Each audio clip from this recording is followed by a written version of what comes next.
کھانے سے متعلق رسول اللہ صلی اللہ علیہ وسلم کی مبارک سنتیں۔ کھانے سے متعلق آپ کی بہت ساری سنتیں ہیں، مگر ہمارے معاشرے میں جن سنتوں کا اہتمام نہیں کیا جاتا ان کا ذکر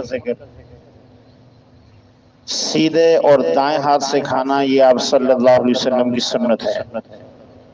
ہمارے معاشرے میں فیشن بنتا جا رہا ہے بائیں ہاتھ سے کھانے کا، جبکہ سراسر یہ غلط ہے اور یہ غیر مسلموں سے یہ طریقہ آیا ہے۔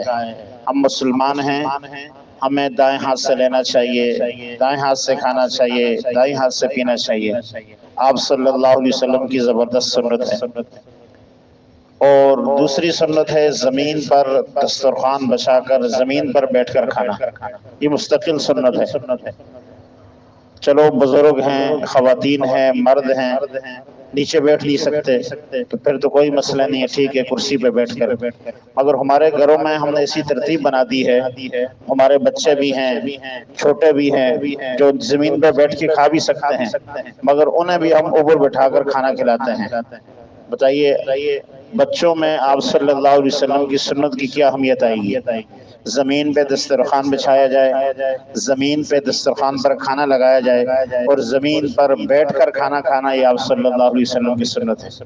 کھڑے ہو کر کھانا، چلتے پھرتے کھانا، یہ سراسر سنت کے خلاف ہے، ہمیں اس کا بھی خیال رکھنا چاہیے۔ ٹیک لگا کر کھانا، چاہے وہ کرسی ہو چاہے وہ دیوار ہو، کسی بھی طرح۔ بس اوقات ہم مجبوری میں نیچے نہیں بیٹھ سکتے، کرسی پہ بیٹھتے ہیں مگر پیچھے ٹیک لگا کر کھا رہے ہوتے ہیں۔ ٹیک لگا کر کھانا یہ تکبر کی علامت ہے۔ آپ صلی اللہ علیہ وسلم نے فرمایا میں غلام کی طرح کھاتا ہوں، کھانے کے ہم محتاج ہیں، ہم اس کھانے کے لیے ساری زندگی رلتے ہیں، دیکھ کے کھاتے ہیں۔ جب اللہ دیتے ہیں تو پھر عاجز بن کر جھک کر آگے کی طرف ہو کر کھانے کو کھانا چاہیے۔ اور برتن کو صاف کرنا یہ آپ صلی اللہ علیہ وسلم کی سنت ہے۔ فیشن یہ ہے کہ پانی آخر میں چھوڑنا ہے، چائے چھوڑنی ہے، پلیٹ میں کھانا چھوڑنا ہے، یہ خلاف سنت ہے۔ ہر کھانے والے برتن کو ہم نے صاف کرنا ہے، اور آپ صلی اللہ علیہ وسلم نے فرمایا یہ صاف برتن جو ہم کھانے کے دوران کرتے ہیں یہ کھانے والے کے لیے دعا دیتا ہے۔ کتنی بڑی بات ہے۔